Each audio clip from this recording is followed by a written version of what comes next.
Parliament house में आपने देखा होगा कि अजीब सी बात है,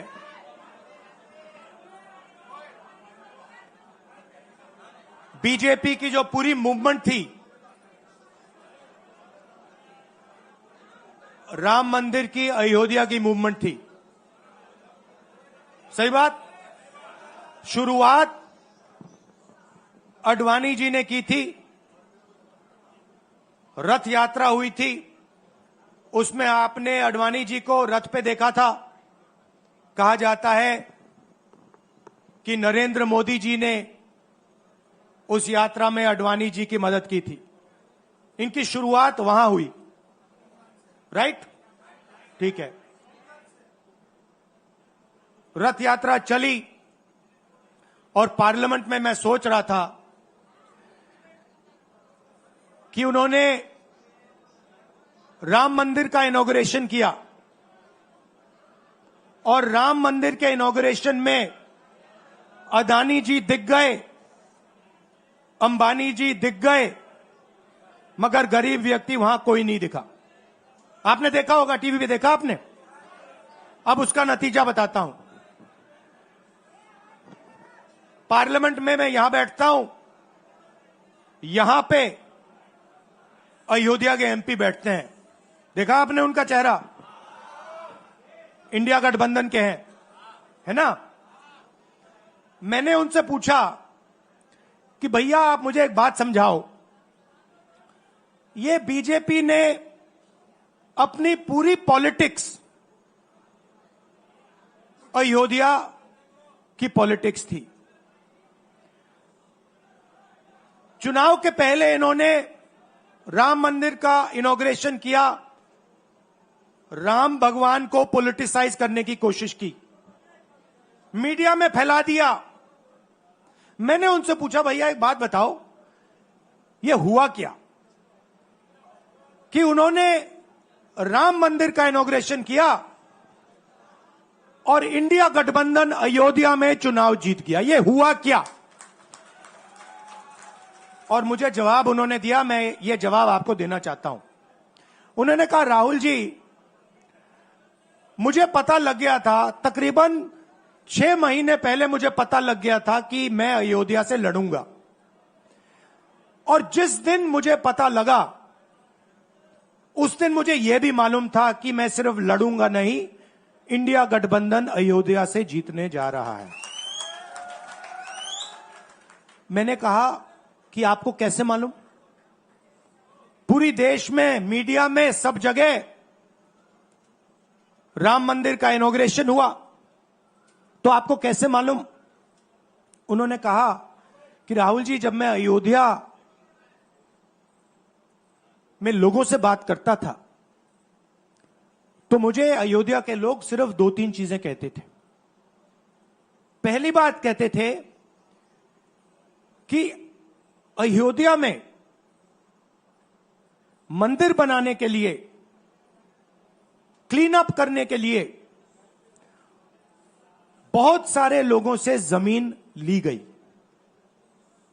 बहुत सारे लोगों की दुकानें, घर तोड़े गए, और आज तक जिन लोगों के घर छीने गए, तोड़े गए, दुकानें तोड़ी गई, आज तक उनको नरेंद्र मोदी जी ने कॉम्पनसेशन नहीं दिया। पहली बात। जहां भी वो जाता था लोग उनसे कहते थे हमारी जमीन छीनी गई, सरकार ने हमें मुआवजा नहीं दिया। दूसरी बात, अयोध्या का इंटरनेशनल एयरपोर्ट बना, बड़ा एयरपोर्ट, जमीन किसकी गई? अयोध्या के किसानों की जमीन गई। आज तक उनको सही मुआवजा नहीं मिला। और तीसरी बात इन्होंने बताई मुझे, तीसरी बात, राहुल जी, अयोध्या की जनता को बहुत गुस्सा आया जब उन्होंने देखा कि राम मंदिर के इनॉग्रेशन में अयोध्या का एक भी व्यक्ति नहीं था। यह कारण थे। मगर मैं आपको यह कहानी क्यों बता रहा हूं? क्योंकि जो मूवमेंट अडवाणी जी ने चालू की थी, उस मूवमेंट को, जिसका सेंटर अयोध्या था, उस मूवमेंट को इंडिया गठबंधन ने अयोध्या में हरा दिया है। बहुत बड़ी बात कह रहा हूं। मतलब इनका पूरा जो सेंटर था, वहां पे हमने, आप जैसे कार्यकर्ताओं ने, कांग्रेस पार्टी के कार्यकर्ताओं ने, और आप जाके पूछिए वहां पे समाजवादी पार्टी के किसी भी नेता से पूछ लीजिए, और वो आपको बताएगा कि कांग्रेस पार्टी का कार्यकर्ता बब्बर शेर जैसे हमारे साथ खड़ा हो गया था, 1 इंच पीछे नहीं हटा। तो अयोध्या में कांग्रेस पार्टी ने, इंडिया गठबंधन ने इनको हराया है। तो अगला स्टेप क्या है? अब इन्होंने क्या किया? अच्छा, अंदर की बात बताता हूं। अब यहां आया हूं, परिवार से बात हो रही, तो अंदर की इनसाइड ट्रैक बता देता हूं। इनसाइड ट्रैक है, उसी एमपी ने बताया, राहुल जी यहां पे 3 बार सर्वे हुआ था। नरेंद्र मोदी जी वाराणसी से नहीं लड़ना चाहते थे, नरेंद्र मोदी जी अयोध्या से लड़ना चाहते थे। उनके सर्वेयर आए, 3 बार आए, नरेंद्र मोदी जी आए, और सर्वेयर ने उनको कह दिया, नरेंद्र मोदी जी अगर आप अयोध्या से लड़ेंगे, आप अयोध्या में हारेंगे। आप अयोध्या में मत लड़िए, क्योंकि अगर आप लड़ गए, आपका राजनीतिक करियर अयोध्या में खत्म हो जाएगा। इसलिए अयोध्या से नहीं लड़े, वाराणसी से लड़े। और वाराणसी में हमने 1-2 छोटी गलती कर दी, नहीं तो वहां उनको निपट लेते हैं। मतलब आप देखिए, अयोध्या में उन्हीं के लोगों ने उनसे कहा कि हारोगे, और काशी में कितने से जीते? 1 लाख वोट से जीते। मतलब जान बचा के निकले हैं। सच्चाई है। जैसे मैंने पार्लियामेंट हाउस में कहा, हमारा काम, ये जो लगा रखा है मैंने आज, ये जो चिन्ह लगा रखा है, इसको क्या कहते हैं? अभय मुद्रा कहते हैं। ये आपका चिन्ह है, इसको भूलो मत। आप आज वापस जाओगे, अलग अलग धर्म के लोग हो आप, हर धर्म में यह चिन्ह आपको दिखाई देगा। गुरु नानक जी की फोटो देखिए, महावीर की देखिए, बुद्धा की देखिए। इस्लाम में भी, जैसे मैंने पार्लियामेंट में कहा, दुआ मांगी जाती है, दोनों हाथ से ऐसे मांगी जाती है। आप शिव जी की फोटो देखिए, उसमें आपको यह दिखाई देगा। और इसका मतलब है डरो मत, डराओ मत।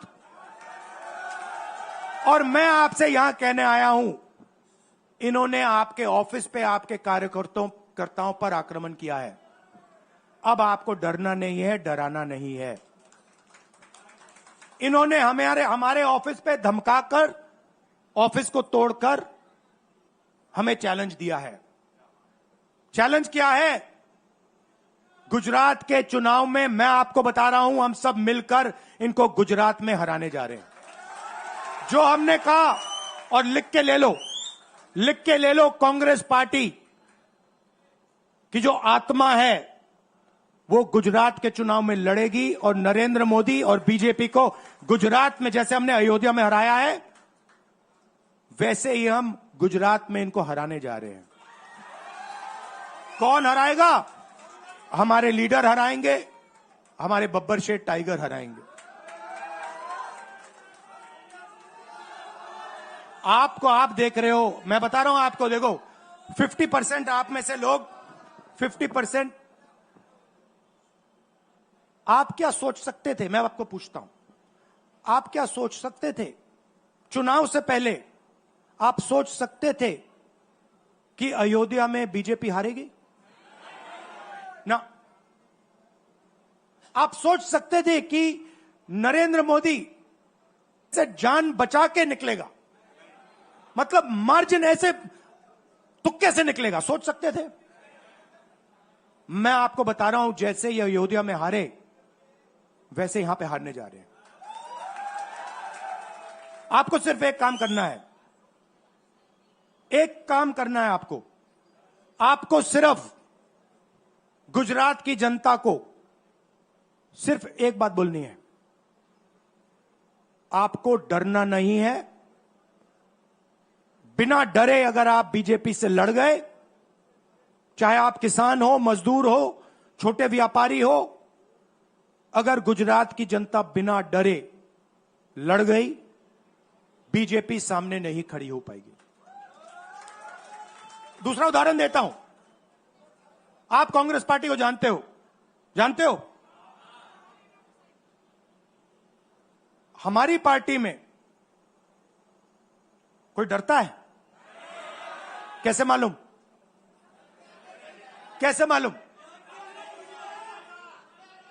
हमारी पार्टी में दिल से बात कर देते हैं। बड़ा सा बड़ा हो, राहुल गांधी हो, हमारे पार्टी के लोग कहते हैं राहुल गांधी, मुझसे कहते हैं, मेरे कमरे में आके कहते हैं, राहुल जी ये जो आपने किया हमें अच्छा नहीं लगा। कहते हैं, मैं बता रहा हूं आपको, और मैं कहता हूं आपने सही बोला, इस बार मैंने ऐसे नहीं करना था, जो आप बोल रहे हो वैसे करना था। हम डरते नहीं है, ना हमारे कार्यकर्ता हमें बोलने से डरते हैं, ना हम अपनी कार्यकर्ता की बात सुनने से डरते हैं, ना हमारा कार्यकर्ता हमसे डरता है। अब देखिए, मैं आपको रियलिटी बता रहा हूं। बीजेपी में नरेंद्र मोदी बैठे हैं, उनकी पूरी टीम बैठी है उनके सामने। मैं आपको इंटरनल बात बता रहा हूं, उनमें से कोई नरेंद्र मोदी को नहीं चाहता, मगर कोई नहीं चाहता, मतलब पूरी लीडरशिप टीम देख लो आगे बैठी है। मैं बता रहा हूं आपको, अंदर की बात बता रहा हूं, इनसाइड ट्रैक दे रहा हूं, कोई नहीं चाहता, मगर दम नहीं है, डरते हैं।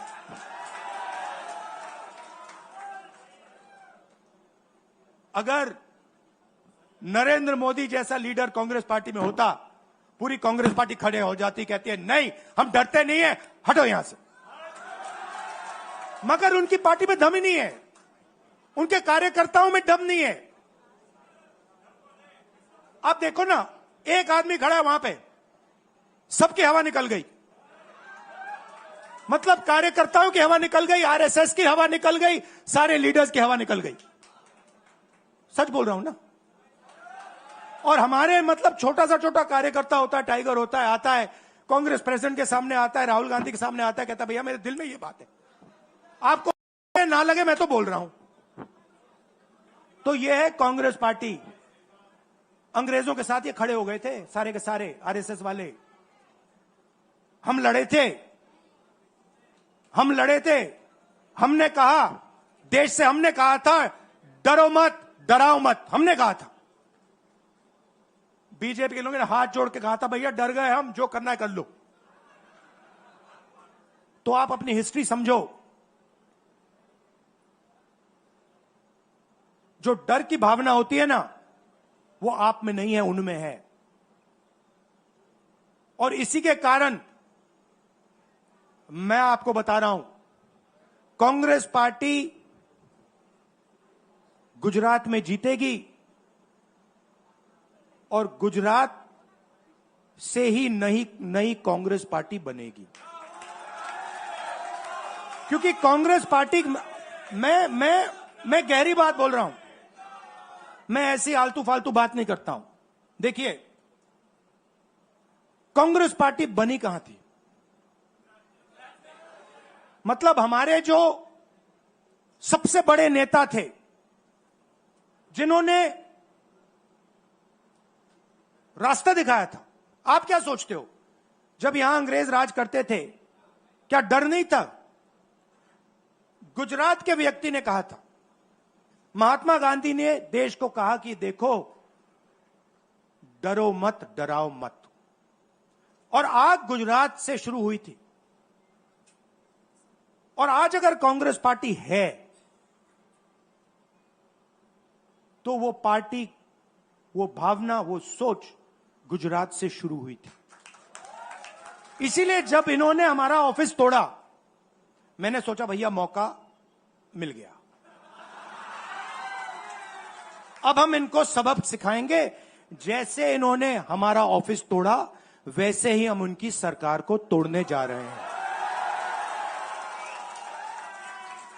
अच्छा, अब मैंने डरो मत की बात करी, मगर एक शिकायत भी है। एक शिकायत भी है। यह भी नहीं है कि कांग्रेस पार्टी गुजरात में कमियां नहीं है, ये कहना पड़ेगा, कहना पड़ेगा। कमी क्या है?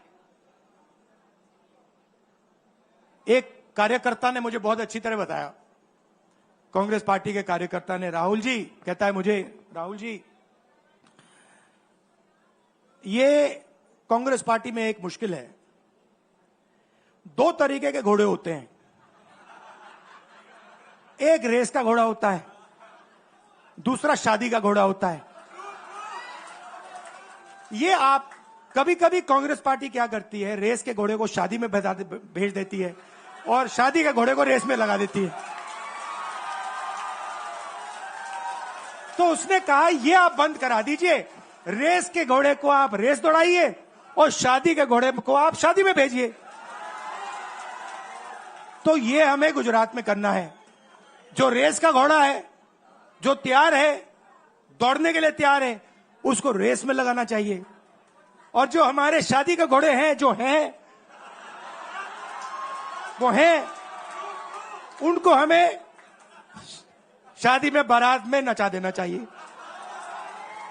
तो अब मेरा कहना है कि यह काम सीरियसली करना है। हम पिछले चुनाव में,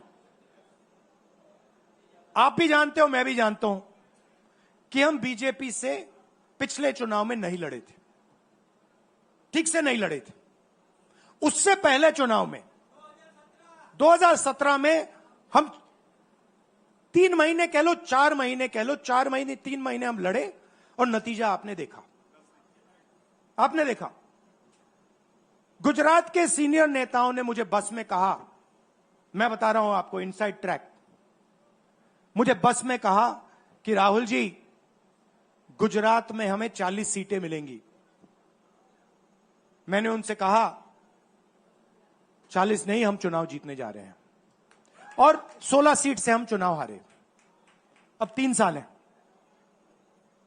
3 महीने में हम फिनिश लाइन तक पहुंच गए थे। 3 साल में हम फिनिश लाइन को मतलब उधर पीछे छोड़ के निकल जाएंगे। मैं आपको यहां कह रहा हूं कि आप लोग गुजरात में कितने साल बाद, 30 साल हो गए, 30 साल हो गए। मैं आपको बता रहा हूं, मानो ना मानो, आप में से 50% अभी मान रहे हैं और 50% कह रहे हैं नहीं भैया नहीं होगा। जो 50% मान रहे हैं, मैं आपसे बात कर रहा हूं, जो 50% मान रहे हैं, मैं आपसे बात कर रहा हूं। आप लड़ जाओ और ये बाकी 50% बैठे हैं, उनकी माइंड बदल दो, नैया पार हो जाएगी, सरकार बन जाएगी। और मैं आपसे कहना चाहता हूं कि एआईसीसी की टीम, राहुल गांधी, मेरी बहन, सारे के सारे सीनियर लीडर आपके साथ यहां खड़े होंगे, आपके साथ मिलकर इनकी सरकार को तोड़ेंगे। आपने बहुत सहा है, बहुत लाठियां खाई हैं, बहुत अपमान हुआ है आपका, गालियां खाई हैं आपने, अब बहुत हो गया। अब इनको हमें सबक सिखाना है और हम इनको हराने जा रहे हैं। और नफरत से नहीं, मोहब्बत से आप देखना, मोहब्बत से हम इनको हराएंगे। कैसे? क्योंकि नरेंद्र मोदी जी का जो विजन था, वो गुब्बारा जो था वो फट गया है, फटाक से वो फट गया है। आप सोचिए, पार्लियामेंट हाउस में नरेंद्र मोदी वहां बैठे, मैं यहां, और मैंने प्रधानमंत्री जी उनके सामने कहा कि नरेंद्र मोदी जी, आप एक व्यक्ति भी नहीं कह सकता हूं, पता नहीं आप क्या हैं, क्योंकि आपने ही कहा कि मैं नॉन बायोलॉजिकल हूं, मैं बायोलॉजिकल नहीं हूं, और मेरा सीधा डायरेक्ट कनेक्शन है ईश्वर से। अरे भैया, आपका डायरेक्ट कनेक्शन है ईश्वर से, तो अयोध्या कैसे हार गए? कैसे हार गए? तो हमारे प्रधानमंत्री सोचते हैं कि बाकी सब लोग बायोलॉजिकल, गुजरात की जनता बायोलॉजिकल, गांधी जी बायोलॉजिकल, हिंदुस्तान के किसान मजदूर सब लोग बायोलॉजिकल, और Narendra Modi non biological. Speaker sir ने मुझे कहा, ऐसे मत बोलिए। मैंने कहा, मैं थोड़ी बोल रहा हूं, ये तो प्रधानमंत्री बोल रहे थे, मैं तो उनकी बात कर रहा हूं। स्पीकर बिल्कुल चुप हो गए। बात तो सही है, बात तो सही है, ये राहुल गांधी के शब्द थोड़ी है, ये तो हिंदुस्तान के प्रधानमंत्री के शब्द हैं, नॉन बायोलॉजिकल। अब सोचिए, वो व्यक्ति जो अपने आप को नॉन बायोलॉजिकल समझता है और देश की जनता को बायोलॉजिकल समझता है, कि मतलब मैं यहां और बाकी जनता वहां, वो गुजरात को विजन कैसे दे सकता है? जो किसानों का दर्द नहीं समझ सकता, मजदूरों का दर्द नहीं समझ सकता, डायमंड इंडस्ट्री में जो काम करते हैं उनका दर्द नहीं समझ सकता, नॉन बायोलॉजिकल व्यक्ति वो गुजरात को कैसे रास्ता दिखा सकता है? नहीं दिखा सकता। तो अब आपका काम है गुजरात को विजन देना, गुजरात के युवाओं को, किसानों को, मजदूरों को, माताओं बहनों को विजन देना कि भैया हम आपके लिए ये करने जा रहे हैं। आपने हमारा मैनिफेस्टो देखा? हिला के रख दिया था बीजेपी को, आपने देखा? वैसा मैनिफेस्टो बनाना है गुजरात के लिए। गुजरात की जनता से मिलकर 1 लाख लोगों ने हमारा मैनिफेस्टो बनाया था। वैसे ही हम गुजरात में लाखों लोगों से पूछकर अपना मैनिफेस्टो बनाएंगे, गुजरात को विजन देंगे, और फिर चुनाव पूरा दम लगा के लड़ेंगे, और यहां इनकी जो सरकार है उसको तोड़ के हटप्परे कर देंगे। आप सबका दिल से धन्यवाद। आखिरी बात मैं कहना चाहता हूं, यहां जगन्नाथ यात्रा हो रही है,